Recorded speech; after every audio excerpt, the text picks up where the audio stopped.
Bonsoir à tout le monde, bonsoir, bonsoir, bonsoir. Nous sommes en live sur Facebook. Bonsoir à ceux qui nous rejoignent. Nous espérons que vous allez bien. Alors, vous pourrez partager l'émission, inviter une personne qui est à côté, un ami pour participer avec nous. C'est pour cette émission Parole édifiante, qui bien sûr, je vais vous présenter. Parole édifiante est une émission chrétienne qui a pour cible la jeunesse. Elle est mise en place pour conscientiser, éduquer, sensibiliser et par-dessus tout conduire à Jésus-Christ. Alors ce soir, nous recevons pour ce soir et ce conte le frère Nolf Biloko qui est bien sûr ici. Bonsoir frère. Bonsoir. Que le Seigneur vous bénisse. Merci d'être venu pour nous rejoindre ce soir. Et bien sûr, à ma droite, nous avons le frère Gédéon Mouwalianza. Voilà, je crois que j'ai bien prononcé. C'est ça. Voilà, bonsoir frère. Bonsoir. Bienvenue. Merci. Voilà, merci d'avoir répondu présent. Et bien sûr, le frère Jules Eboué ici présent. Bonsoir frère. Bonsoir. Voilà, que le Seigneur vous bénisse. Amen. Alors, ils ont été invités ce soir pour discuter d'une thématique, bien sûr, qui est une question, voilà, qui est bien sûr celle-ci. Quelles sont les clés pour mener une jeunesse épanouie, équilibrée et victorieuse? Alors, si vous nous rejoignez, frères et sœurs, invitez quelqu'un, partagez le live, partagez dans les groupes. On ne sait jamais, quelqu'un a peut-être besoin de ce message. Alors, partagez, partagez, partagez, invitez quelqu'un, et que le Seigneur nous bénisse ce soir. Alors, si vous êtes avec nous, vous pourriez aussi participer à l'émission, poser des questions en direct, bien sûr. Vous pouvez poser des questions qui seront bien sûr répondues ici par nos invités. Alors, sans plus tarder, nous allons rentrer dans le vif du sujet. Nous allons premièrement définir les mots-clés de notre libellé ce soir. Voilà, nous allons définir les mots-clés. Alors, dites-nous, monsieur Nolf, qu'entend-on par jeunesse épanouie? Merci, cher frère. Qu'est-ce que nous entendons parler par jeunesse épanouie? Dans ce terme, nous voulons comprendre la notion d'abord qui nous interpelle tous, c'est épanoui. Qu'est-ce que cela veut dire quand on parle de jeunesse épanouie? C'est ce mot d'abord que nous voulons comprendre. Lorsqu'on parle de épanoui, tout simplement, c'est le fait de pouvoir satisfaire ses besoins. C'est ce que l'on peut comprendre par épanoui. Je suis épanoui lorsque je puis satisfaire mes besoins, lorsque je peux répondre à mes attentes. Voici comment je peux dire le mot épanoui. Merci frère. Alors, un complément de réponse par rapport à l'épanouissement, cher frère. Alors, merci pour la parole, frère Boris. Oui. Alors, je vais nous donner une définition assez simple du dictionnaire, mais qui est assez connue, oui, et appréciée de plusieurs personnes. Oui. Alors, déjà, je voudrais définir ce que c'est que la jeunesse. La jeunesse, en quelques mots, c'est une partie de la vie qui est située entre l'enfance et l'âge adulte. Ça, c'est du point de vue individuel. Oui. D'un point de vue collectif, la jeunesse, c'est un ensemble de personnes d'une collectivité formant la relève. Voilà. Et quand on parle de jeunesse épanouie, le mot épanoui, lui, signifie le fait d'avoir ses désirs assouvis, donc ses désirs satisfaits. Donc une jeunesse épanouie est une jeunesse qui voit ses désirs être assouvis. Ah, merci encore pour ces belles réponses. J'espère que vous avez retenu et que vous avez pris note. Alors nous continuons. Alors, qu'entend-on, monsieur Jules Eboué, par jeunesse équilibrée? Pourriez-vous nous éclairer là-dessus? Ok, donc merci beaucoup pour la parole. Avant que je tienne là-bas à saluer mes frères qui sont sur le plateau. Que Dieu vous bénisse. Alors, vous allez m'excuser, je vais répondre à cette question, mais avant, j'aimerais d'abord essayer de définir qu'est-ce que c'est. On a dit la thématique, c'est quelles sont les clés pour mener une jeunesse équilibrée, épanouie et victorieuse. Alors, déjà, sauf que pour le mot victorieux, la victoire, c'est le fait d'avoir un succès dans un combat. C'est à partir du moment où on a la victoire qu'on est épanoui et qu'on est équilibré. Parce que, en tant que jeune de votre famille, nous avons des défis, nous avons des combats. Il est écrit dans 1 Jean que jeunes gens d'être forts, car vous avez vaincu le malin. Ça veut dire qu'en tant que jeunes, nous avons des batailles que nous devons mener. Et c'est à l'issue de cette bataille qu'on a la victoire. Et lorsqu'on a la victoire, on est épanoui. Parce que l'épanouissement, c'est le fait d'être épanoui, c'est le fait de la joie. Et donc, si l'épanouissement, il y a équilibre. Donc, le fait d'être stable, en un mot, être équilibré. C'est une jeunesse stable. Hein, je rends grâce à Dieu pour l'intervention de nos frères et sœurs. Voilà. Merci encore pour ces définitions que vous avez données. Sans plus attendre, nous allons alors passer à notre questionnaire. Alors, je tiens à rappeler, frères et sœurs, vous qui nous regardez en direct, que le Seigneur vous bénisse déjà pour la chose, justement. Partagez le live, partagez, invitez quelqu'un, partagez, invitez quelqu'un, participez, invitez quelqu'un, participez. Alors faisons grandir le royaume au travers de cette émission. Frère, ne néglige pas cette émission. Elle est peut-être pour toi. Il y a peut-être une parole ici pour toi. Et peut-être qu'au travers de toi, une vie peut être sauvée ce soir. Bien-aimé, partage et que le Seigneur vous bénisse. Alors sans plus attendre, nous allons passer à notre questionnaire, bien sûr, à notre questionnaire. Alors, je vais commencer par vous, frère Moualeanza. Voilà. Qu'est-ce qui pourrait amener un jeune à être déséquilibré, non épanoui et non victorieux? Pourriez-vous nous éclairer là-dessus? Alors, déjà, merci pour la question. Effectivement, avant de parler des clés, il faudrait comprendre l'origine. Qu'est-ce qui justifierait qu'un jeune soit déséquilibré ou vive une jeunesse déséquilibrée, non épanouie et non victorieuse. Et donc, pour tenter de répondre à cette question, parce qu'il y a tellement de réponses à ce genre de questions, je voudrais commencer par dire que l'un des premiers éléments qui fait que la jeunesse aujourd'hui ne soit pas équilibrée, eh bien, c'est tout simplement le fait qu'elle ne soit pas en accord avec son Créateur. Le fait que les jeunes ne soient pas en accord avec l'origine même de leur existence est déjà un point qui justifie le manque d'équilibre, le manque d'épanouissement et le manque de victoire dans leur vie. Il y a d'autres éléments à ajouter, mais j'aimerais laisser la parole aux éminents intervenants qui sont là ce soir. Alors, vous pourriez nous dire quelque chose, frère Jules Deboué? Oui. Qu'est-ce qui pourra amener un jeune à pouvoir être non épanoui, déséquilibré et non victorieux? Voilà, pour moi, je dirais que, premièrement, c'est d'abord l'absence des valeurs morales. Parce qu'en fait, aujourd'hui, on a tendance à, même pas tendance, aujourd'hui la jeunesse a perdu. Il y a l'absence des valeurs morales. Ce qui fait en sorte que cette jeunesse-là est en train d'aller à la dérive. Par exemple, là, quand on observe aujourd'hui des choses ignobles, on observe aujourd'hui des violences en milieu scolaire, on observe aujourd'hui la dépravation des mœurs, parce qu'il y a absence de valeurs morales. Donc, il faudrait que la jeunesse puisse revenir, comment je vais dire ça, puisse revenir aux valeurs nécessaires. Voilà. Et je dirais, deuxièmement, le fait de ne pas avoir Jésus-Christ. Jésus-Christ est la personne par excellence qui pourrait nous permettre, tant que jeunes, d'avoir des victoires sur les différentes batailles auxquelles nous pourrons être confrontés. Et ainsi donc d'avoir un équilibre et d'être épanoui. Voilà ce que je peux dire par rapport à cette... Alors, frère Nolf, vous pourrez ajouter quelque chose là-dessus? Merci, frère. J'ai cette question, mes frères ont eu à intervenir globalement. Mais je me plus revenir sur le plan chrétien que nous sommes, en tant que chrétiens. Qu'est-ce qui amène un jeune chrétien à être désépanoui, ou bien à être non épanoui? C'est la question que moi, je me suis plus attardé sur ce point. Parce qu'aujourd'hui, nous venons tous à l'église. Lorsqu'on regarde aujourd'hui, nous avons beaucoup de chrétiens, nous avons beaucoup de jeunes chrétiens aujourd'hui. Mais nous voyons aujourd'hui ces jeunes chrétiens aujourd'hui qui vivent encore cette même situation. Mais la question que je me suis posée, c'est de savoir pourquoi est-ce que ces jeunes ne sont-ils pas épanouis? Et la question, j'ai pu répondre à cette question parce que déjà, quand on vient souvent à l'église, nous avons la monotonie. Précisément.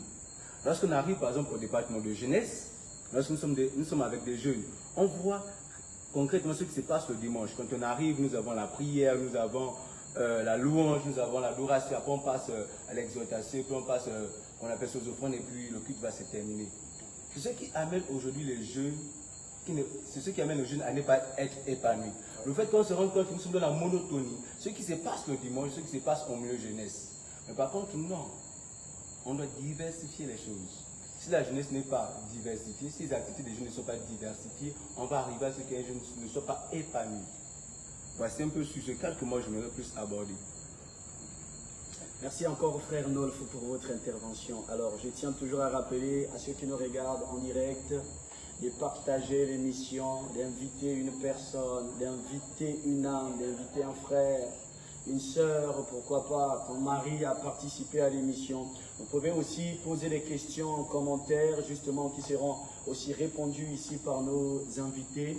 Que le Seigneur vous bénisse. Alors, sans plus tarder, nous allons passer à notre deuxième question. Alors, dites-nous un peu, frère. On s'interroge un peu sur ceci. Quelles sont les conséquences liées au fait de ne pas mener une jeunesse épanouie, équilibrée et victorieuse? Pourriez-vous nous en dire quelque chose là-dessus, frère Nolf? Merci, frère Boris. À cette question, nous le voyons comme nous pouvons le constater. Nous pouvons regarder tout simplement, nous pouvons tout simplement regarder le monde, nous pouvons tout simplement regarder notre population, nous pouvons tout simplement regarder notre jeunesse aujourd'hui. Comment aujourd'hui notre jeunesse se comporte actuellement.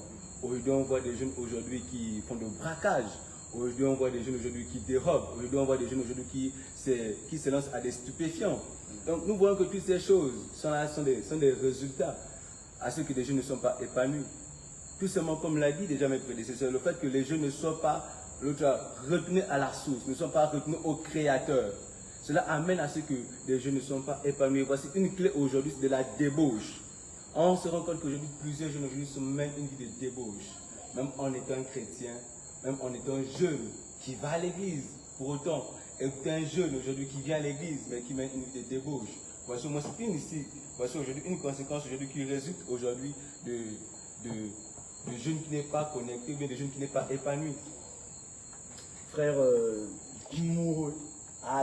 Moualéandja, vous pourriez nous dire quelque chose? Excusez-moi vraiment, j'ai du mal à m'y faire avec ce nom-là.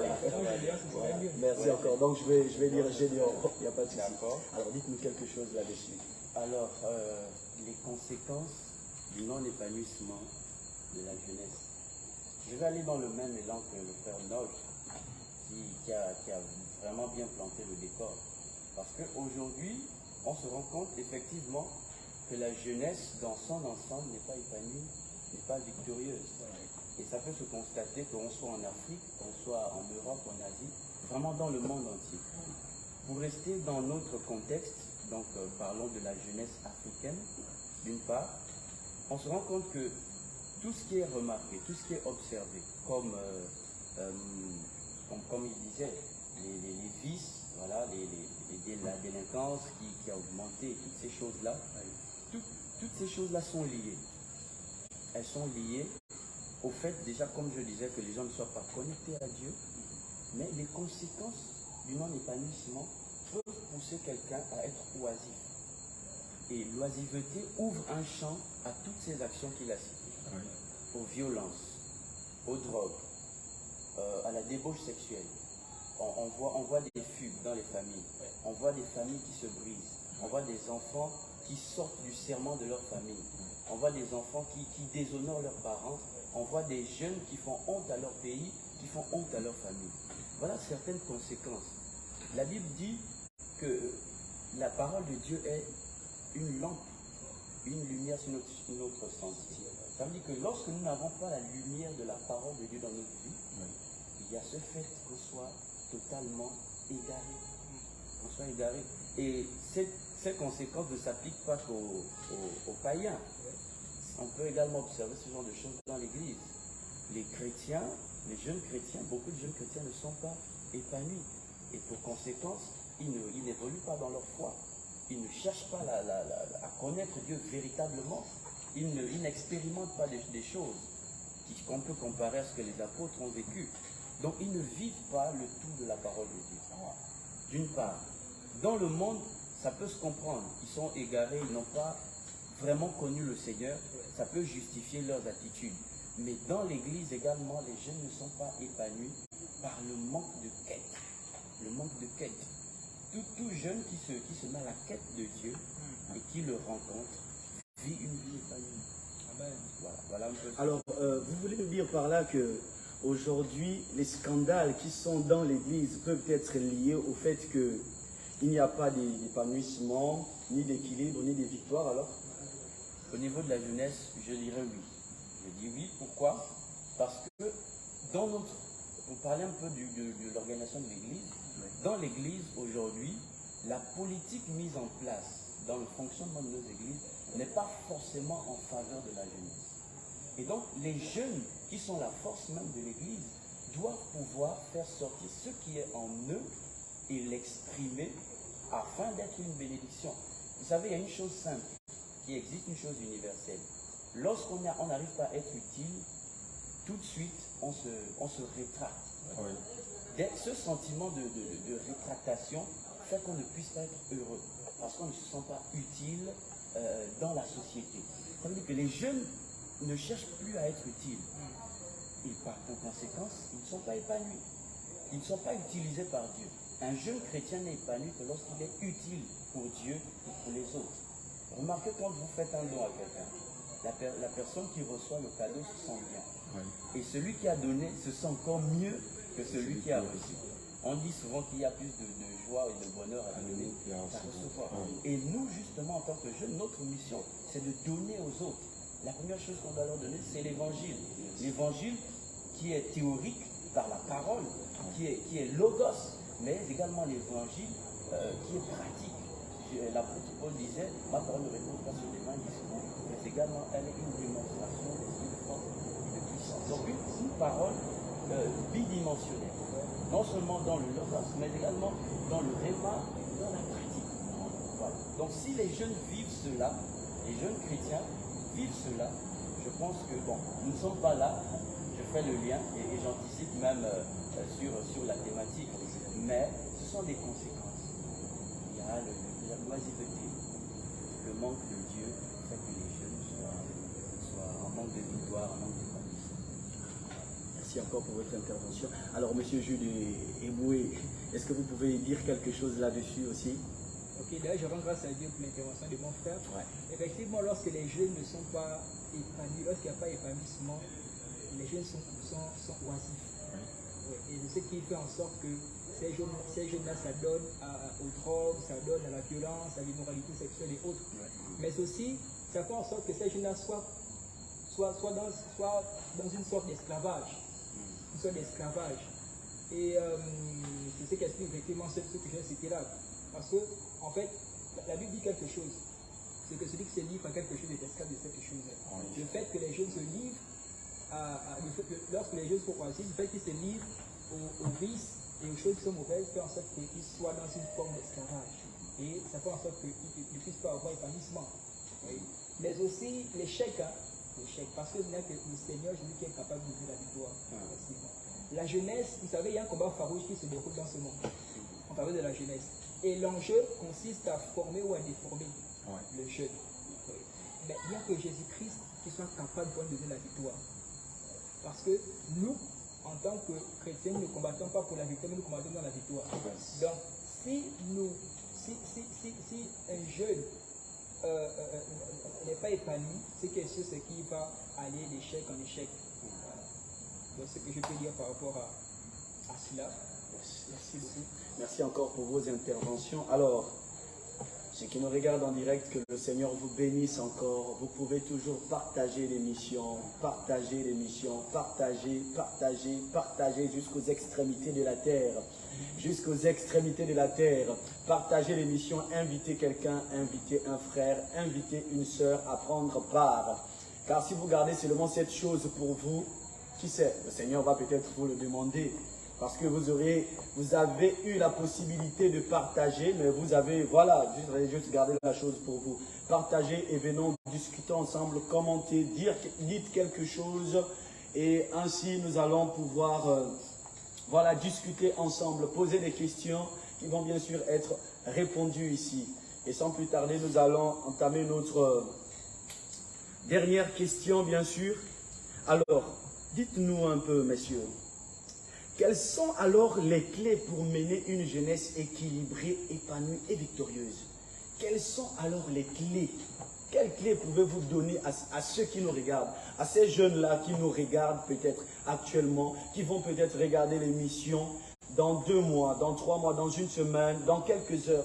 Quelles sont les clés pour leur donner, pour pouvoir mener une jeunesse équilibrée, épanouie et bien sûr victorieuse? Je commence bien sûr par vous, monsieur Jules Eboué. D'accord, merci. Ouais. Alors, quelles sont les clés pour mener une jeunesse équilibrée, épanouie et victorieuse? Ouais. Ma part, premièrement, je dirais d'abord qu'il y a l'une des clés, c'est l'obéissance. Parce que lorsqu'on est jeune, on a obligation de pouvoir obéir. Parce que Dieu ne s'élèvera jamais les rebelles. Amen. L'obéissance envers les autorités, que sont nos parents, que sont les autorités spirituelles que Dieu a placées au-dessus de nous. Parce que vous savez, le parent est le facilitateur des destinées. Le parent est celui-là, vous savez, lorsque Dieu a compris en était la destinée d'un jeune, il passera par ses parents. Amen. On a l'exemple dans la Bible de Jésus-Christ. Oui, Jésus-Christ est venu sur la terre, mais pour qu'il puisse accomplir sa destinée, qu'il soit délivré, parce que nous savons tous que lorsqu'il est né, Hérode a cherché à le tuer. Et donc, ce sont ses parents que Dieu a utilisés pour protéger Jésus et l'emmener à pouvoir accomplir sa mission sur la terre. Amen. Que dire également de Moïse, voilà, de Moïse, de Jacob aussi. Donc, je dirais premièrement d'abord, la première clé, c'est l'obéissance. Aujourd'hui, beaucoup de jeunes, comme je disais, il y a l'absence de valeur.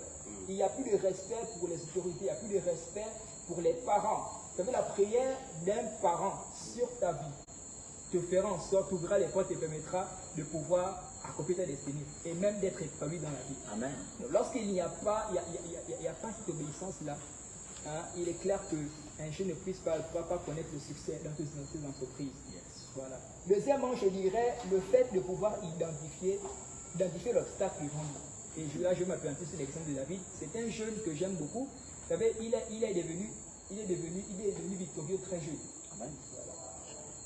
David, il a identifié, il a su que Goliath était un obstacle à son épanouissement. Vous savez, tout le monde voyait Goliath comme étant une terreur. Voyait Goliath comme étant un élément de terreur. Mais David avait un autre regard. David a vu Goliath d'une autre façon. Alléluia. Amen. Voilà. Donc on peut dire que ce que nous refusons de combattre maintenant là, en tant que jeune, pourra demain être voilà, une source donc pour moi de non-épanouissement pour nous et même pour nos enfants. Voilà. Donc identifier ce qui constitue un obstacle pour nous en tant que jeunes. Aujourd'hui, en tant que jeunes, on a plusieurs obstacles. Le fait de pouvoir s'adonner à l'alcool, s'adonner à la débauche, s'adonner à tous ces vices-là, ça constitue un obstacle. Cette chose-là qui pourrait nous empêcher d'être épanouis. Oui. Donc, il y a cela. Et troisièmement, je dirais le fait de pouvoir prendre aussi l'information. Alors, j'espère que vous notez justement les clés qui vous sont données ici, frères. Ne négligez surtout pas ces clés-là. Vous pouvez les prendre, vous pouvez noter ces clés. Et bien sûr, ils vont donner aussi bien sûr des passages bibliques à l'appui. Comme ça, vous pourriez aussi vous-même aller chercher, méditer là-dessus. Bien aimé, ne négligez pas ce qui est en train de se faire ici. Partagez, invitez quelqu'un, invitez une vie, invitez une âme, sauvez une âme ce soir. Que le Seigneur vous bénisse. Alors, je vous redonne la parole, monsieur Eboué. D'accord, donc je disais, le fait de pouvoir identifier l'obstacle. Oui. Vous savez, lorsque David apprend qu'il y a un Philistin qui menace le peuple d'Israël, il dit, mais quel est cet incirconcis qui ose insulter l'armée de Dieu?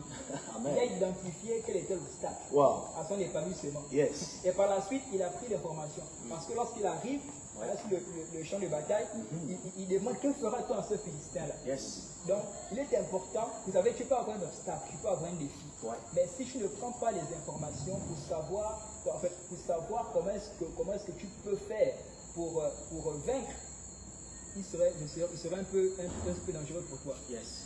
Mais il faudrait pouvoir prendre l'information. Tu as un défi. Renseigne-toi, informe-toi. Oui. Ben, vous savez, les anciens disent quelque chose, c'est que lorsque tu as déjà la connaissance, parfaite connaissance de ton ennemi, il est possible que tu ne puisses te vaincre. Il est écrit également que la Grèce baptise que mon peuple, je pense que Zacharie osait 4:6 autant pour moi, voilà, que mon peuple périt faute de connaissance, mon peuple meurt parce qu'il n'y a pas la connaissance. Donc, tu ne peux pas te lancer dans une bataille sans pourtant avoir la connaissance de ton ennemi et du combat que tu dois mener. Et par la suite, je vais terminer par là, il faut pouvoir ignorer et surmonter les attaques des proches. David a identifié quel était l'obstacle, c'était Goliath. Il a pris l'information et par la suite, il a saisi l'opportunité. Hein? Après, et lorsqu'il a saisi l'opportunité, il y a eu là des personnes, son grand frère notamment, qui a tenté de le décourager. Il dit que je sais que toi tu es un jeune orgueilleux. On peut lire le passage, 1 Samuel. On a alors 1 Samuel, on va prendre à partir du verset 1 Samuel 17. Bonsoir à tous ceux qui nous rejoignent. Partagez le direct, partagez le direct, partagez le direct, posez des questions en direct qui seront bien sûr répondues ici par nos invités. Que le Seigneur vous bénisse, que le Seigneur vous bénisse abondamment. Voilà, vous pourrez prendre des notes, ne négligez rien, car ce qui se fait ici est utile pour vous comme pour moi. Amen. Amen. Alors, à vous la parole, monsieur Jules Boué. Ok, on va prendre à partir du verset 28. La Bible déclare que 1 Samuel 17, verset 28, Eliab, son frère aîné, qu'il avait entendu parler à ses hommes, fut enflammé de colère contre David. Et il dit, pourquoi es-tu descendu et à qui as-tu laissé ce peu de brebis dans le désert? Je connais ton orgueil. Je connais ton orgueil et la malice de ton cœur. C'est pour voir la bataille que tu es descendu. Vous voyez que Eliab a tenté de décourager David. En effet. Donc, bien aimé, en tant que jeune, nous avons des défis. Et lorsque nous décidons d'affronter cela et de pouvoir vaincre, il y aura toujours des personnes autour de nous qui vont tenter de nous décourager. Amen. Vous savez, de même qu'il y a eu David, il y a eu Goliath pour révéler David, de même il y a aussi un défi pour pouvoir te révéler toi en tant que jeune. Il faut pouvoir saisir l'opportunité de pouvoir détruire, maintenant que tu es jeune, parce que c'est quand tu es jeune qu'on a la force, qu'on a la vigueur, c'est maintenant que tu vas saisir l'opportunité de pouvoir détruire ce qui te fait honte et ce qui t'humilie en tant que jeune, afin de pouvoir être épanoui par la suite. Voilà, que Dieu vous bénisse. Seigneur, est-ce qu'on peut acclamer pour cette intervention ce soir? Waouh, waouh, waouh, waouh, waouh, waouh, waouh, waouh, waouh. Le Seigneur nous bénit, le Seigneur est merveilleux. Bien-aimés, merci encore pour ceux qui sont en train de nous suivre en direct. Partagez l'émission, ne gardez pas ces secrets, ces mystères seulement pour vous, bien-aimés, ces révélations seulement pour vous, bien-aimés. Appelez quelqu'un, invitez quelqu'un sur le direct, venez avec nous, partageons le pain divin ce soir et que le Seigneur vous bénisse. Alors, nous allons répartir sur la même question. Alors, frère Nolf, dites-nous quelque chose. Pourriez-vous nous donner des clés ce soir? Merci encore, frère. Je bénis le Seigneur déjà pour l'intervention déjà de l'apôtre Jude. Amen. C'est une intervention puissante. Amen. Ce que moi je peux tout simplement ajouter, déjà des clés pour être un jeune épanoui. La première des choses, comme on l'a si bien dit mon frère Gédéon, c'est qu'il faut d'abord être connecté à la source. Amen. Il faut être connecté à la source. Amen. De nos jours, on peut aller dans des églises, on peut prier, c'est vrai. Alors, excusez-moi, la source. Quand on Quelle parle est cette d'être connecté à la source, c'est-à-dire être connecté au Créateur qui est Dieu. Amen. Amen. Parce que comme il le dit bien dans ses écritures, dans le psaume, il dit quoi? Que lorsque je suis planté près d'un courant, un arbre planté près d'un courant d'eau donne son feuillage. Son feuillage n'effectue point. Mais il donne son fruit en sa saison. Lorsque tu es connecté à la source, c'est-à-dire que ton feuillage ne meurt pas. Tu ne sèches pas en tant que jeune. Et c'est ça aujourd'hui. Parce que d'abord la première clé. La deuxième des clés que je peux donner, c'est quoi? C'est quoi? Avoir une intimité avec le Seigneur. On peut venir à l'église, on peut prier, comme l'on peut avoir un direct, c'est vrai, autant que nous sommes, on va donner des interventions, c'est bien beau. Mais ce n'est pas ça le plus important. Le plus important, c'est d'être connecté à la source, comme je l'ai dit. Avoir une intimité entre Dieu et toi. Lorsque tu as une intimité avec Dieu, tu es épanoui. Nous sommes épanouis lorsque nous sommes connectés avec la source. Parce que lorsque tu es connecté avec la source, il te révèle ce que tu dois faire. Si aujourd'hui je suis allé prier pour un malade, mais demain il ne va pas me dire non que j'irai prier pour un malade. C'était demain il me dira que va poser une main auprès des orphelins. Après demain il me dira que frère, voici un frère qui est là dans le monde. Vas-y travaille avec ce frère. Aujourd'hui c'est ça. Aujourd'hui lorsque nous sommes connectés à la source, lorsque nous avons une intimité avec Dieu, Dieu nous révèle ce que nous devons faire. Lorsque je pouvais dire tout à l'heure qu'il y a un point qu'aujourd'hui qui fait en sorte que le jeune ne soit pas, les jeunes et non épanouis, c'est fait quoi? Qu'il y ait la monotonie dans l'église. Mais lorsque lorsqu'on sort de la monotonie, c'est lorsque nous sommes connectés à la source. Yes. Lorsque nous avons une intimité avec Dieu. Yes. Lorsque tu as une intimité avec Dieu, Dieu te révèle ce que tu dois faire.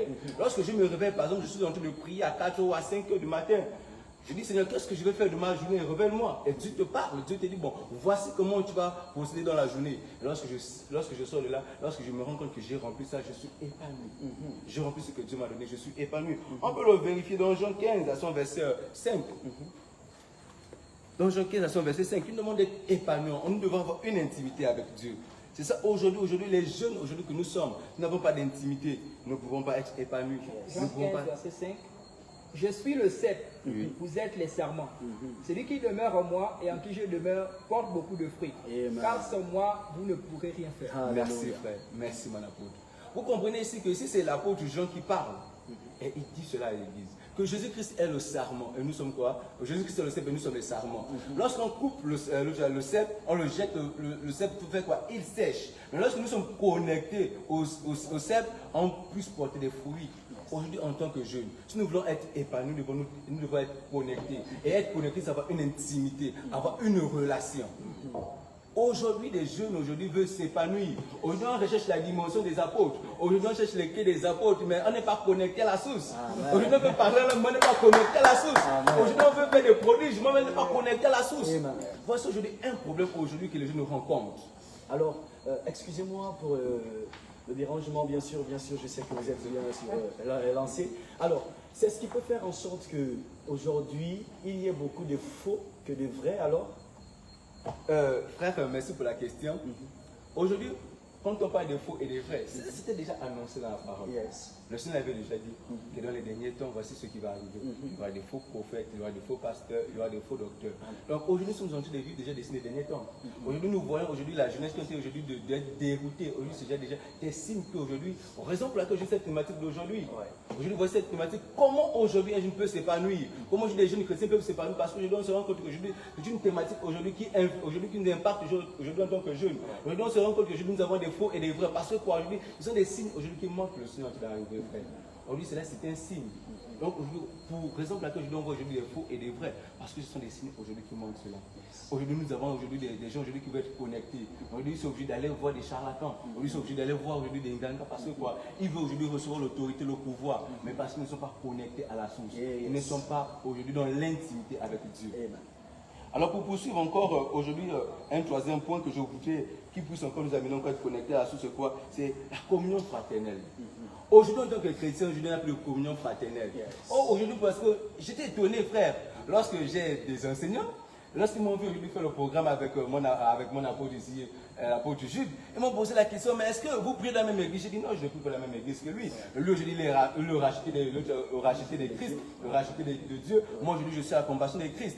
On m'a posé la question, mais pourquoi se fait que vous avez des programmes ensemble? J'ai dit, mais lorsque le Seigneur est parti, il a laissé quoi? Le corps. Yes. Lorsque le Seigneur est parti, il a laissé le corps. Et aujourd'hui, en tant que jeune, on doit s'épanouir. Ce n'est pas parce que moi je suis aujourd'hui à la compassion de Christ et que lui aujourd'hui il est racheté de Dieu, qu'on ne peut pas aujourd'hui marcher ensemble. Non. Moi, ce qui nous amène à nous épanouir, c'est ça. Aujourd'hui, je me rends compte qu'aujourd'hui, le frère a un don, il a un potentiel. Aujourd'hui, on est apôtre. La preuve que celui qui nous rassemble aujourd'hui ce soir, c'est un don, c'est un potentiel que Dieu a mis en lui. Que moi, je n'ai pas ça, mais je me connecte à lui pour recevoir ça. C'est ce qui nous amène aujourd'hui à être épanouis. Et non seulement ça, aujourd'hui, on va se dire quoi, bon, je ne suis pas aujourd'hui je suis aujourd'hui racheté de Dieu, donc je ne vais pas. Lorsque le frère fait un programme, je n'y vais pas. Aujourd'hui, je suis racheté, je suis à l'Alliance chrétienne. Ou bien aujourd'hui, je suis à la compassion de Christ à Béthanie. Ce qui fait que lorsque les rachetés de Christ fait un programme, moi, je n'assiste pas. Mais non. Non. Aujourd'hui, je me rends compte que je n'ai pas de programme chez moi et que le frère a un programme. Mais j'assiste à son programme. Parce que je dis, c'est le corps de Christ que le Seigneur, lorsqu'il reviendra, il va chercher. C'est ce qui va permettre que je puisse m'épanouir. Lorsque j'arrive, je me rends compte que, mais waouh, j'étais émerveillé lorsque je suis arrivé chez le frère. Il organise des tels moments. Ce sont des moments qui permettent à ce que les jeunes puissent s'exprimer. Ce sont des moments qui permettent à ce que les jeunes puissent se détendre. Si je n'ai pas ça chez moi lorsque je vais, j'ai dit, ben, j'ai mis ça chez le frère et je pratique aussi cela. Ce qui fait que moi, je puisse m'épanouir. Vous voyez un peu, c'est ça aujourd'hui en tant que chrétien. Parce que je n'arrive pas à communier ensemble. Moi, je suis des catholiques, je reste à catholique. Je communie avec mes frères catholiques. Moi, je suis de la compassion de Christ. Je communie avec mes frères qui sont de la compassion de Christ. Moi, je suis racheté de Christ. Je communie avec mes frères qui sont rachetés de Christ. Mais ce n'est pas ça. Si on veut être épanoui, on doit apprendre à briser les frontières. On doit apprendre à briser les barrières. Et c'est à cette dimension qu'on va apprendre à être quoi? épanoui et vainqueur. Parce que lorsque je suis vainqueur, lorsque je vais avec le frère et les frères, si moi j'ai du mal à me confesser, à la confession de Christ, parce que je sais que si je me confesse à l'église, le pasteur va me mettre sous discipline. Je sais que si je me confesse, je vais voir le pasteur et dire parce que j'ai un problème, le pasteur va me mettre sous discipline. Mais lorsque je suis avec un frère, il dit frère, prie pour moi. J'ai tellement comment. Parce que je sais que la Bible nous recommande prier pour les frères les uns les autres. Mais c'est ça pour aujourd'hui. Si là aujourd'hui du mal, aujourd'hui assez épanoui aujourd'hui. Parce que quoi, aujourd'hui nous avons des barrières. Mais si on veut franchir ces barrières, si on veut aujourd'hui ce qu'on doit apprendre aujourd'hui à communion en tant que frères et sœurs. Et communion en tant que frères, c'est briser les barrières. Amen. Voici un peu mon apport de cette question. Et yes. Que le Seigneur nous bénisse encore. Est-ce qu'on peut acclamer? On peut acclamer ce soir. Oh, alléluia. Gloire et honneur à Jésus-Christ. Gloire et honneur à Jésus-Christ. J'espère bien aimé que vous êtes là, vous n'avez pas quitté le direct car le meilleur reste à venir encore. Restez connectés avec nous, invitez toujours quelqu'un, partagez le direct. Je vois que nous étions 11, là nous sommes 7. Je sais qu'on peut mieux faire, que le Seigneur nous fasse du bien ce soir. Bien-aimé, invitez quelqu'un, ne négligez pas ce programme. Je vous assure, ne négligez pas ce programme. J'espère que vous avez quelque chose pour noter, car le Seigneur est en train de nous faire du bien. Tu es jeune, tu as besoin de cette parole. Tu es jeune, tu as besoin de cette parole. Que le Seigneur vous bénisse encore. Alors, je reviens encore à la question, bien sûr. Je viens auprès de vous, frère Gédéon. Alors, qu'est-ce que vous pouvez nous apporter ce soir encore concernant cette question-là? Dites-nous quelque chose. Amenez-nous encore auprès du Père ce soir. Dites quelque chose à un jeune qui a soif. Ok, frère Maurice. Yes. Merci beaucoup pour la question. Amen. Les clés pour mener une jeunesse équilibrée, épanouie et victorieuse. Amen. Alors j'en ai noté, j'en ai gardé 6. Yes. Avec lesquels je vais partager ici. Effectivement, nous sommes là pour ça, bien sûr. Voilà, donc pour commencer, comme je le disais tout à l'heure, j'aimerais qu'on lise un verset qui se trouve dans Jean 17, le verset 3. Jean 17, le verset 3. Voilà que je vais lire. Or, la vie éternelle, c'est qu'ils te connaissent, toi, le seul vrai Dieu, et celui que tu as envoyé, Jésus-Christ. Amen. Amen. Amen. Donc, c'est la première clé, connaître Dieu. Connaître l'Éternel et connaître Jésus, celui que Dieu a envoyé. Une clé pour vivre une jeunesse épanouie, c'est de connaître Dieu. La preuve, ceux qui n'ont pas Dieu, la Bible dit, vous verrez dans la fin des temps, on verra la différence entre ceux qui servent Dieu et ceux qui ne servent pas. Et de manière générale, il y a toujours une différence, que ce soit sur le plan de l'épanouissement, de la victoire ou de l'équilibre, entre un chrétien et un païen. Entre quelqu'un qui connaît Dieu, qui a donné sa vie au Seigneur, et celui qui ne l'a pas fait. L'épanouissement et la victoire peuvent être sur plusieurs domaines. Et les jeunes ont des besoins. Les jeunes que nous sommes, nous avons des besoins. Nous avons des besoins sur le plan affectif. Les jeunes ont besoin de se sentir aimés. C'est pour ça que les gens ont des comptes TikTok, Instagram, partout, et cherchent absolument à avoir des followers à chaque fois. Des personnes qui commentent, des personnes qui interviennent, qui likent leur page et qui s'abonnent, parce qu'ils ont besoin affectif. Ils ont besoin de se sentir aimés, de se sentir appréciés, de se sentir acceptés. Donc ce sont des besoins. Il y a des besoins également sur le plan physique. Par exemple, on a besoin de bien s'habiller. On a besoin d'avoir de l'argent. On a besoin de se sentir bien dans sa peau, de bien se coiffer, de manger à sa faim, de manger ce que l'on veut manger, pas toujours ce qu'on est obligé de manger. Donc le jeune a besoin de se sentir épanoui à tous les niveaux. Et l'une des clés, la base, c'est de connaître Dieu. Parce que c'est Dieu qui a envoyé chaque homme sur la terre. Il est le créateur.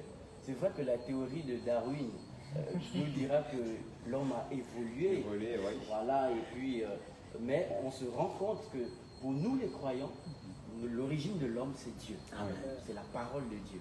Et donc, pour commencer à être épanoui, à être équilibré, à être victorieux, il faut déjà connaître Dieu. Donc c'est la première clé. Et la deuxième clé, je vais passer directement à la deuxième clé. La deuxième clé, c'est c'est d'une manière chronologique que je vais pour que nous comprenions bien le processus. Oui. C'est un processus que je vais décrire. Oui. Et donc, après avoir connu Dieu, Oui. nous devons maintenant lui obéir. Nous devons maintenant marcher avec ce Dieu-là, apprendre à le connaître en lui obéissant. La Bible dit que l'obéissance est le commencement de la sagesse. Oh yes. Proverbe. Donc, obéir à Dieu nous rend sages. Et un homme sage est un homme heureux. Dans le livre des Proverbes, ne parle que de la sagesse. Ah ouais. Et la sagesse est une grande source de bonheur. Parce qu'elle nous permet de prendre des bonnes décisions, de faire des bons choix dans la vie. Et ces choix vont nous permettre d'être heureux et d'être épanouis. Je prends un exemple tout simple. Lorsqu'on arrive à un âge qu'on appelle la puberté, qui est l'âge qui se trouve entre l'enfance et l'adolescence. Donc la puberté est une phase de la vie très délicate et très importante pour le jeune, parce que c'est une phase durant laquelle le jeune commence à s'affirmer et le jeune commence à prendre des décisions. Il commence à se rendre compte qu'il a des choix, il peut prendre des décisions, il n'est plus obligé forcément d'être soumis aux dictats des parents, aux dictats de la société. Il veut s'exprimer, il veut dire ce qu'il pense de la vie, ce qu'il pense de certaines situations.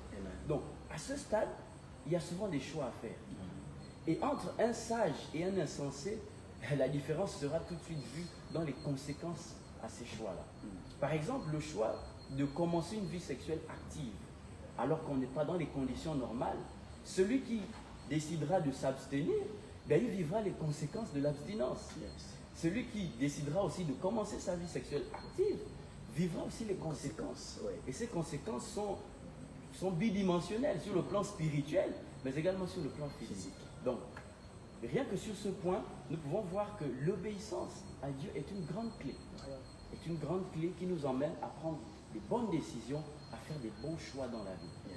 Et en faisant ces choix, cela nous épargne des situations qui vont nous déséquilibrer complètement. Dont on a parlé tout à l'heure, les conséquences, on a vu certaines conséquences. Et la connaissance et l'obéissance à Christ, donc à Dieu, nous permet d'éviter ces conséquences-là. Mais de plutôt rentrer dans un autre type de conséquences qu'on appelle la bénédiction de Dieu. La récompense que Dieu donne à ceux qui, par la persévérance à mieux faire, auront marché dans la justice et dans l'obéissance à la parole. Donc, voilà deux clés. J'aimerais poursuivre, si vous me le permettez. Allez-y, frère. J'aimerais poursuivre avec la troisième clé. Et la troisième clé, c'est de connaître sa destinée. En ayant connu Dieu, nous devons nous poser cette question. Je me suis converti, j'ai donné ma vie au Seigneur, je marche selon sa parole, je me sanctifie, je viens à toutes les rencontres, je viens à toutes les réunions, j'assiste à tous les cultes. Ce sont des bonnes choses. La Bible dit qu'il faut pratiquer sa religion. La religion qui est de faire de bonnes choses. Pas la religion de la liturgie, du culte vide, qui n'a pas l'esprit. Mais il y a une religion que nous pratiquons et c'est une bonne chose. Parce que dès qu'on arrête ça, on se rend compte qu'il y a des répercussions sur notre vie. Il faut venir à l'église, il faut prier avec des frères, il faut pratiquer la communion fraternelle et tout ce que nous avons évoqué. Mais, au-delà de cela, il faut comprendre le but pour lequel Dieu nous a envoyés sur la terre. Parce qu'il y a des gens qui gaspillent leur sanctification. Il y a des gens qui gaspillent leur consécration. Parce qu'elle ne sert qu'à l'église. Elle ne sert qu'aux quatre murs dans lesquels nous sommes. Elle ne sert qu'à l'appréciation des frères ou à des témoignages dans ce sens. Oh, je me sanctifie et Dieu m'a parlé sur ma sanctification. Ou bien le pasteur vous apprécie parce qu'il voit vos bonnes œuvres. La Bible dit que Jésus grandissait en sagesse, en stature et en grâce devant Dieu, mais également devant les hommes. Ça veut dire que les hommes voient également nos bonnes œuvres. Mais à quoi nous servent ces bonnes œuvres si elles ne restent que dans notre environnement immédiat, donc l'Église? Donc il y a des gens qui gaspillent cela parce qu'ils n'ont pas compris pourquoi ils doivent se sanctifier. Ils n'ont pas compris pourquoi ils doivent se consacrer. Donc l'une des grandes clés pour être épanoui, équilibré et pour vivre dans la victoire, c'est de connaître sa destinée. Et lorsqu'on commence à se poser cette question, pourquoi Dieu m'a envoyé sur la terre? Pourquoi Dieu m'a envoyé dans cette famille-là? Pourquoi Dieu ne m'a pas envoyé dans la famille du Premier ministre? Pourquoi Dieu ne m'a pas envoyé dans la famille du président de la République? J'aurais pu rouler dans une V8 VX Toyota. J'aurais pu rouler dans le dernier Range Rover Vela, qui est l'une des meilleures voitures au monde. J'aurais pu être dans les meilleures écoles. J'aurais pu être à Michel Montaigne, mais je suis à Jérémy Bakokou, je suis à Olomi. Bon, Jérémy Bakokou encore que c'est une église, c'est une école, une église sœur. Et je bénis Dieu pour le travail qu'ils font. J'ai justement des gens qui apprennent là-bas. Mais je voulais parler des établissements publics dans lesquels nous pouvons observer certaines difficultés d'apprentissage. Vous voyez, j'aurais pu naître au Canada, par exemple, j'aurais pu naître en Corée, qui a le meilleur système éducatif au monde. J'aurais pu naître dans un pays pour être épanoui, parce que ces pays-là nous vendent, ils nous font de la publicité.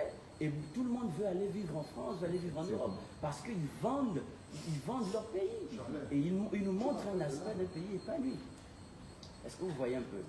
Donc, il faut connaître ce pourquoi Dieu nous a appelés. Pourquoi Dieu nous a envoyés, non pas au Canada, non pas aux États-Unis, non pas en France, mais au Gabon. Au Gabon où il y a toutes ces critiques qui se font, au Gabon où il y a tous ces déficits, que ce soit dans le domaine de l'économie, de la politique, ou dans le domaine social, de la santé, dans tous les domaines. Dans un pays quasiment, on peut le constater, quasiment en griffe. Pourquoi Dieu m'a envoyé dans ce pays? Pourquoi Dieu nous a appelés? Dieu ne nous a pas appelés pour chanter seulement à l'église, pour faire la sécurité, pour prendre part à des programmes. Mais Dieu nous a appelés pour accomplir une mission spécifique. Je connais un médecin que j'apprécie énormément, mais qui est vraiment dans son appel. Qui est vraiment dans son appel. Ce n'est pas un prédicateur, ce n'est pas un prophète qui exerce dans une assemblée, qui a son ministère, mais c'est un médecin. Un médecin qui aide des gens et qui transmet l'évangile dans son métier, dans son activité. Donc cette personne a compris le but pour lequel Dieu l'a envoyé. Et cette personne vit sa destinée. Donc chacun d'entre nous, après avoir connu Dieu et après avoir décidé de marcher dans l'obéissance à Dieu, doit comprendre pourquoi il a été envoyé sur la terre. Pourquoi je suis ici? Pourquoi nous sommes là? Pourquoi nous sommes dans cette famille? Pourquoi nous sommes dans ce pays? Avec le drame de l'Esther Miracle, on s'est posé tellement de questions. Mais c'est quoi ce pays? C'est des choses, nous remarquons les commentaires. Mais c'est quoi ce pays? Le ministre du Transport a démissionné. Mais comment ça? Tout le monde se plaint dans ce pays. Mais nous, en tant que jeunes chrétiens, quelle est notre responsabilité face à tout ce que nous constatons? Quelle est notre responsabilité? Si on se lance tout de suite, je vous assure que nous allons échouer. Mais si on se lance avec la parole que Dieu nous aura donnée, avec la vision que Dieu nous aura communiquée, avec le domaine précis que Dieu nous aura montré, en disant que je veux que tu travailles là-bas, je vous assure que nous allons réussir. Amen. Nous allons réussir, nous aurons la victoire, et nous aurons la victoire dans l'épanouissement et dans l'équilibre. Alléluia. Amen. Et donc, pour poursuivre, l'épanouissement passe par cela. Un jeune qui sait ce pourquoi Dieu l'a envoyé est épanoui. Même lorsqu'on le critique, comme disait le frère Jules tout à l'heure, même lorsqu'on le critique, même lorsque des montagnes se dressent devant lui, il sait où il va. Personne ne peut le détourner ni à gauche ni à droite. Il sait pourquoi il est né dans cette famille. Même lorsque les siens, ses propres parents vont le combattre, il saura comment réagir. Pas forcément les combattants en retour, mais il saura marcher selon ce que Dieu lui a dit. Et il saura sortir des pièges. Et il pourra même les emmener au Seigneur. Donc connaître ce pourquoi je suis sur la terre me permet déjà d'être épanoui. D'emblée, je suis épanoui. Je ne suis pas oisif, je ne cherche pas, je ne suis pas dans une quête vaine, mais je sais pourquoi je marche selon la parole de Dieu. Et je sais exactement quel est l'objectif que je vais atteindre. Parce que Dieu m'a montré ce qu'on appelle le couloir, le ministère. Et j'aimerais nous interpeller, nous, mais également tous ceux qui regardent, en nous disant que nous tous, nous ne sommes pas appelés à prêcher l'évangile dans l'église. Nous tous, nous ne sommes pas appelés à être comme le prophète Joël Francis Tatou, comme le révérend Francis Michel Badinga, comme le révérend Obian Gaspard, comme le leader du ministère racheté de Christ, comme les leaders ecclésiastiques que nous avons au Gabon, en Afrique et partout dans le monde. Il y a des gens que Dieu appelle à faire autre chose. Ça ne veut pas dire que nous ne sommes plus chrétiens parce que nous avons décidé d'être le premier fabricant de voitures au Gabon. Non, c'est une pensée, c'est une vision que Dieu nous a donnée. Et si nous sommes convaincus que cela vient de Dieu, nous devons maintenant travailler à la réalisation de ce projet. Et en étant dans son couloir, on ne peut qu'être épanoui. on ne peut qu'être épanoui. On ne peut pas envier quelqu'un qui prêche l'évangile dans une église ou qui a des milliers d'églises. Non, même si on a seulement une seule entreprise qui offre du travail aux autres et qui permet à notre pays d'être béni, eh bien on est épanoui. Yes. Voilà.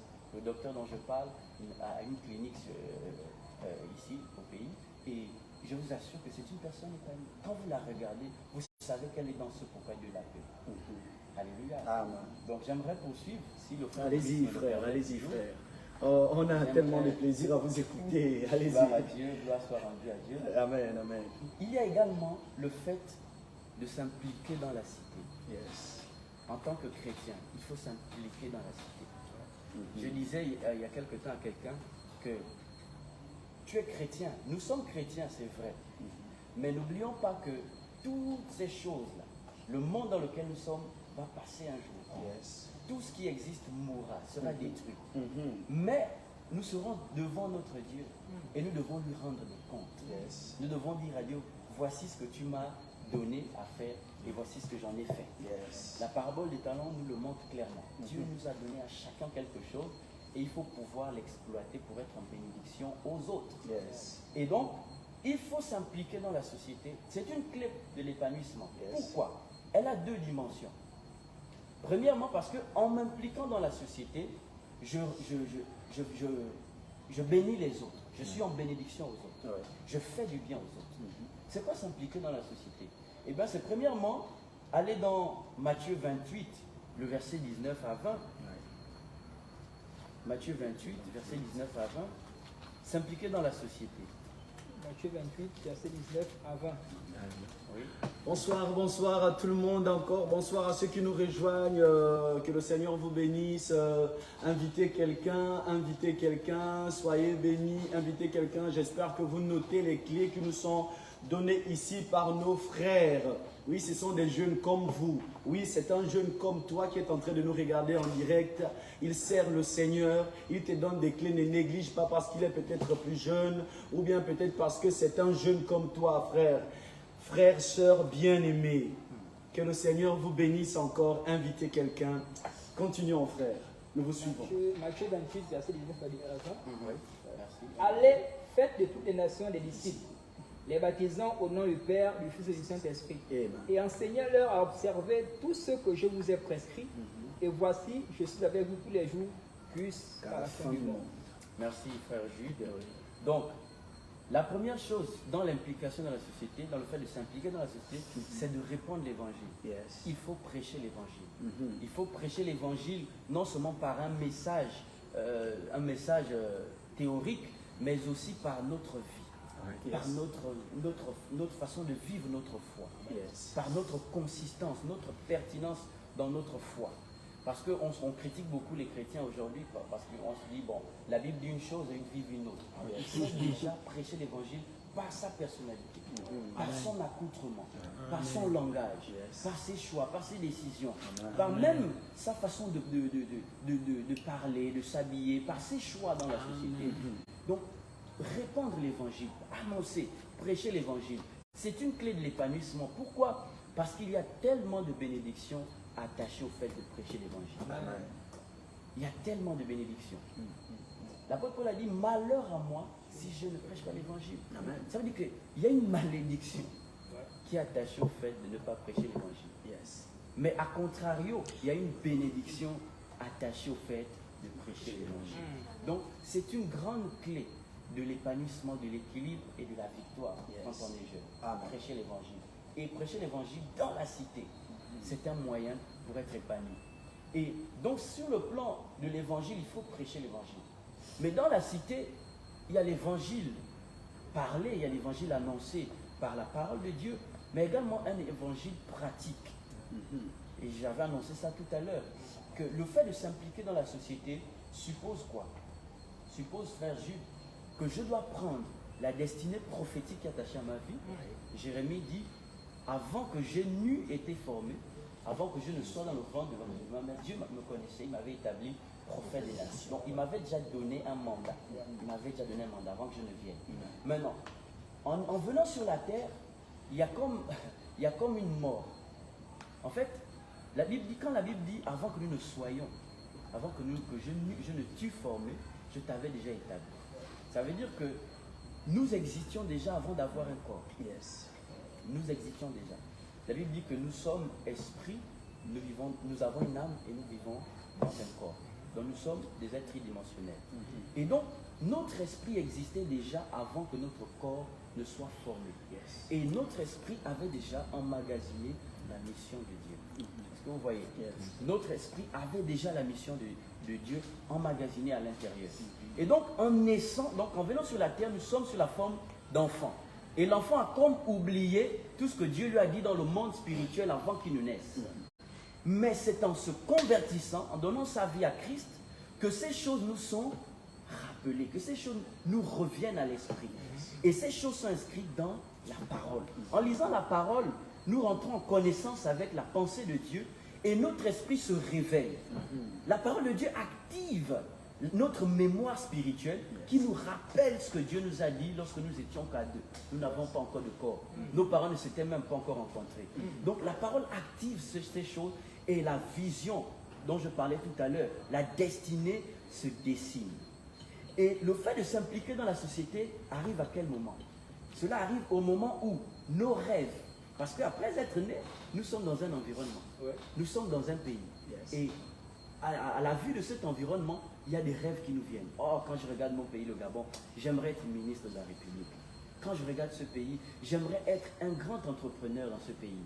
Et donc, des rêves commencent à naître. Est-ce que vous voyez?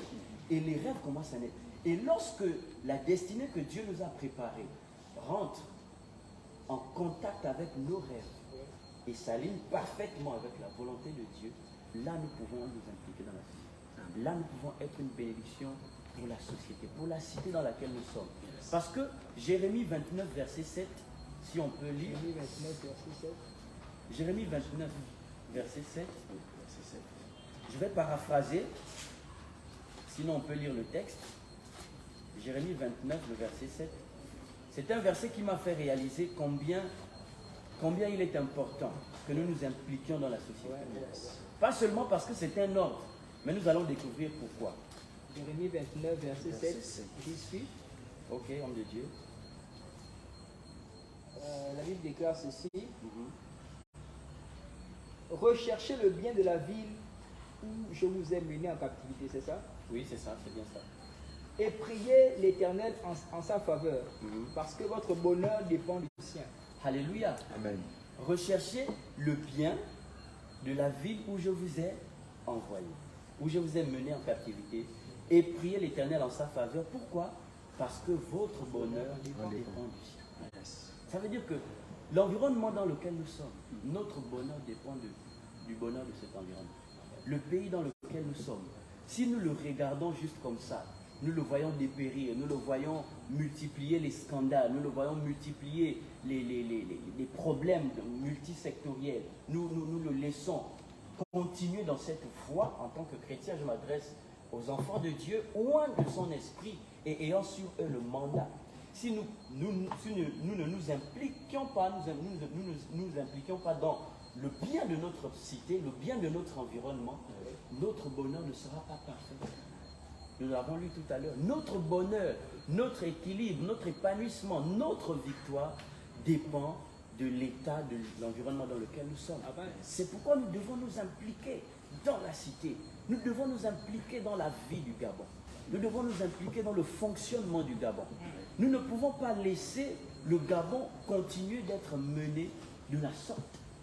Vous savez, je suis de ceux qui croient que la prière est une réponse. Est-ce que vous suivez? Oui. La prière est une réponse, mais l'action est la solution. Amen. L'action est la solution. C'est une phrase que dit souvent mon père, le révérend Francis Michel Balinga. La prière est une réponse, mais la solution, c'est l'action. C'est pourquoi nous devons nous impliquer dans la vie de la cité. Nous devons nous impliquer dans la vie du Gabon.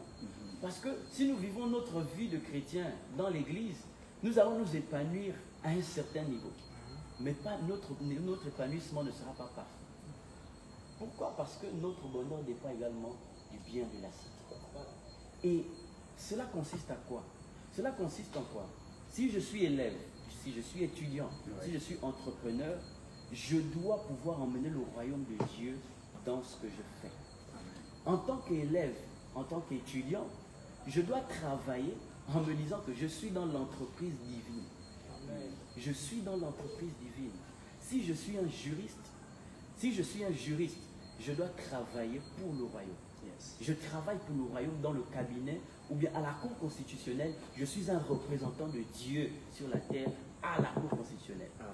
Si je suis un enseignant, je suis un représentant de Dieu dans le domaine de l'enseignement. Donc le ministère de l'Éducation nationale doit pouvoir être impacté par ma présence dans ce corps. Est-ce que vous comprenez? Ah ouais.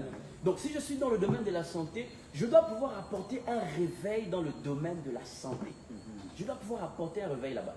Parce que si la santé du Gabon est en bonne santé, excusez-moi la répétition, mais si le domaine de la santé est en bonne et due forme, c'est moi qui serai le premier heureux. Parce que le jour où, que ce soit moi ou un parent, je me sens malade et que j'ai besoin de soins, j'irai dans une structure de santé en étant rassuré que je bénéficierai des meilleurs soins, que je serai bien pris en charge. Alléluia. Amen. Si j'envoie mes enfants à l'école, je sais qu'ils vont bénéficier d'un très bon système d'enseignement qui leur permettra d'être au niveau international pour pouvoir défier les autres nations, pour pouvoir répondre aux besoins de l'humanité. Alléluia.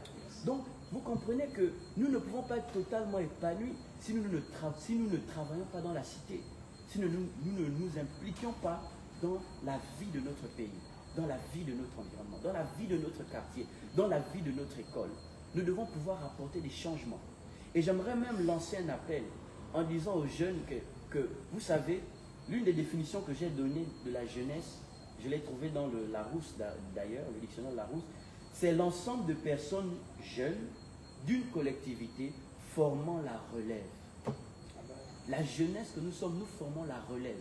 La relève sur le plan spirituel, la relève de nos pères, nos pasteurs, prophètes, apôtres, docteurs, mais également la relève dans notre pays. Nous sommes les futurs cadres de ce pays. Nous sommes les futurs décideurs de ce pays. Et nous devons croire que notre pays peut connaître de nouveaux jours.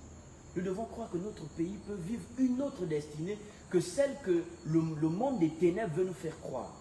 Parce que nous savons que notre pays, il y a une prophétie qui est attachée à notre pays, qu'il est le centre spirituel de l'Afrique. Et remarquez que quand vous tournez un peu la carte de l'Afrique, vous vous rendez compte que l'Afrique ressemble à un revolver.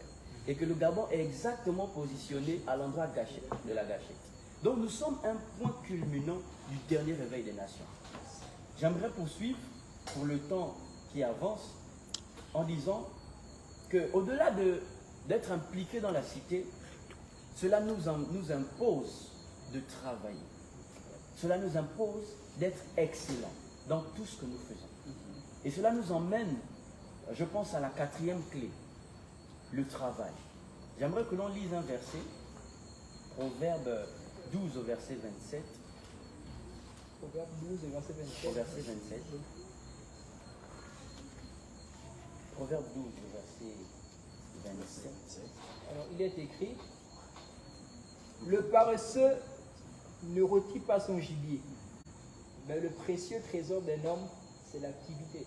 Alléluia. Amen. Le paresseux ne rôtit pas son gibier, mais le précieux trésor de l'homme, c'est l'activité. Il y a des traductions expliquées et détaillées qui nous montrent que ce verset a pour objectif de nous dire que l'un des trésors de l'homme, sinon le précieux trésor de l'homme, c'est le travail. Lorsque l'homme travaille, l'homme est heureux. Ça veut dire que nous devons travailler à l'accomplissement de notre destinée.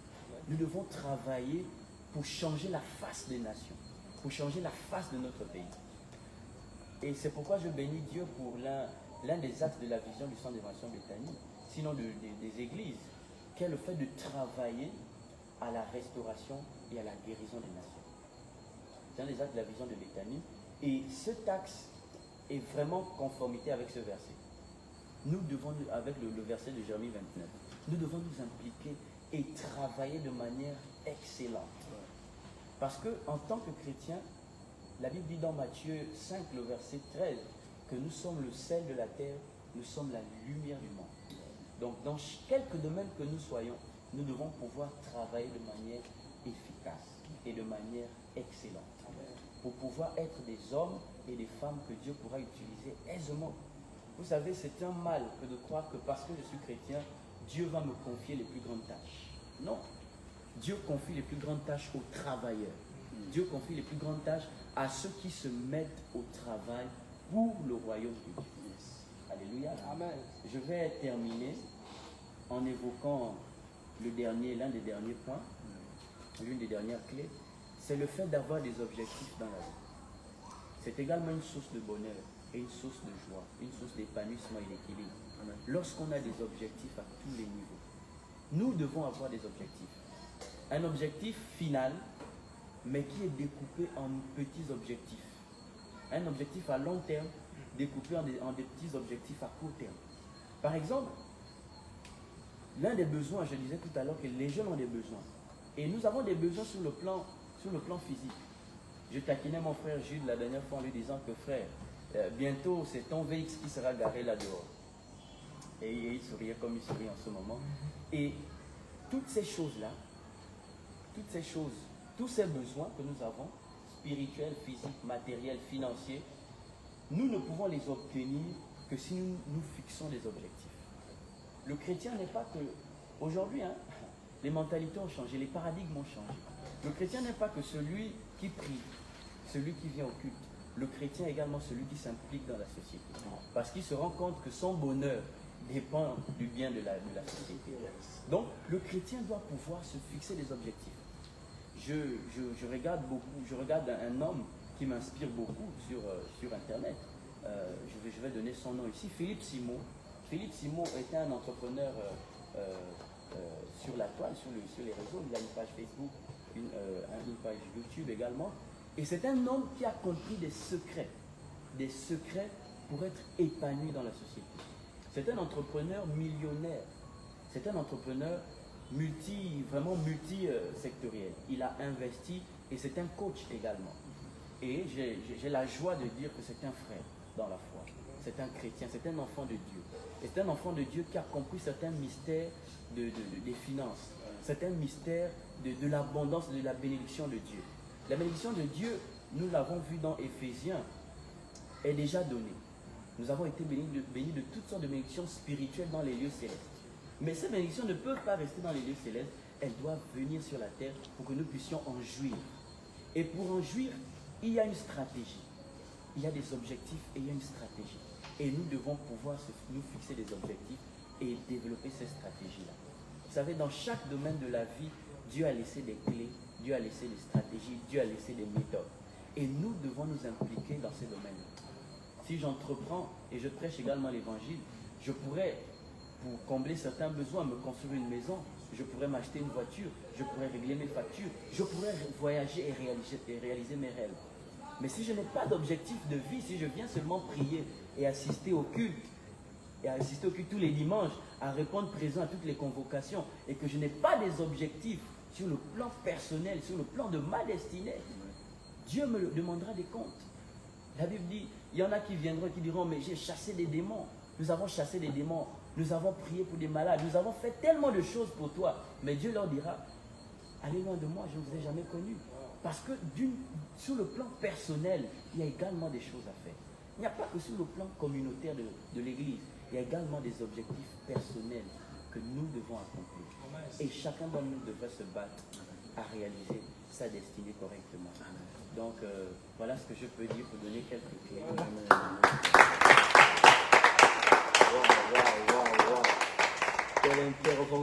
Quelle intervention, waouh, que le Seigneur soit béni encore ce soir, Alors il ne nous reste plus beaucoup de temps, il ne reste vraiment plus beaucoup de temps. Nous allons demander s'il y a bien sûr des choses à ajouter, bien sûr. Monsieur Nolf Biloko, vous avez quelque chose à ajouter là-dessus? Pas grand-chose, déjà tout a été dit. Juste dire en bref que pour être un jeune épanoui, une chose simple, c'est que nous devons retenir à la source, retenir vers le Créateur.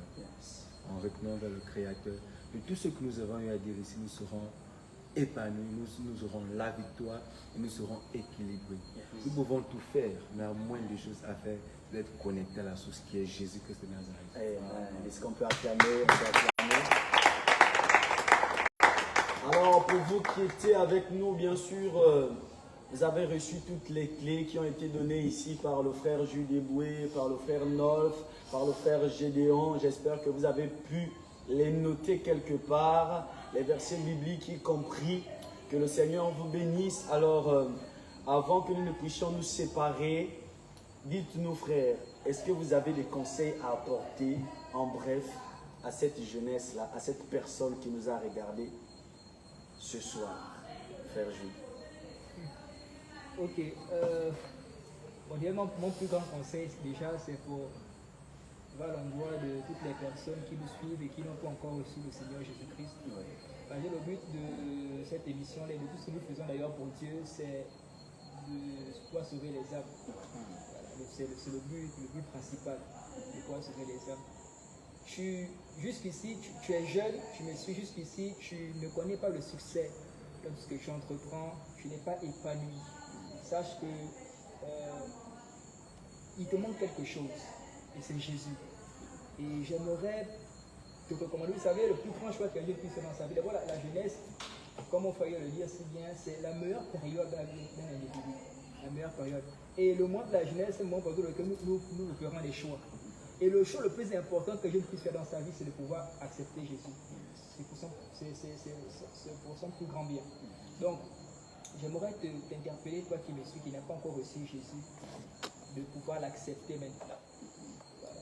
De pouvoir l'accepter, de pouvoir le recevoir. Et une fois que Jésus-Christ sera avec toi, tu vivras le succès, tu vivras l'épanouissement, tu seras équilibré. Voilà.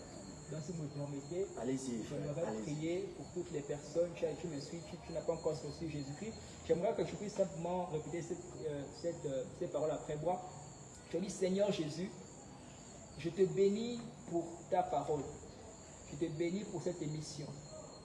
Seigneur Jésus, je viens à toi maintenant. Je te demande pardon pour mes péchés. S'il te plaît, Seigneur, que ton sang me lave et me purifie au nom suprême de Jésus. Seigneur, s'il te plaît, efface mon nom à partir de maintenant sur le livre de la mort et de la condamnation éternelle. Et écris-le dans le livre de vie au nom puissant de Jésus. Seigneur, et sois avec moi tous les jours, dans toutes mes batailles, dans tous mes défis, et jusqu'à ce que tu reviendras. Au nom suprême de Jésus-Christ. Amen. Je vais te prier avec toutes mes félicitations à toi, et sache que le Seigneur Jésus-Christ, à partir de maintenant, est avec toi. Alléluia. Amen. Est-ce qu'on peut acclamer? On peut acclamer ce soir. Alors, merci encore à tous ceux-là qui nous ont suivis aujourd'hui en direct. Que le Seigneur vous bénisse encore. Notre émission est à son terme. Je tiens juste à signaler que l'émission se passe une fois dans chaque mois, le dernier vendredi du mois. Voilà. Donc, nous vous donnons rendez-vous pour le mois prochain, la prochaine émission. Voilà. Que le Seigneur vous bénisse encore. Et merci encore de nous avoir regardés en direct. Soyez bénis chez vous. Que le Seigneur soit béni. Amen. Est-ce qu'on peut acclamer?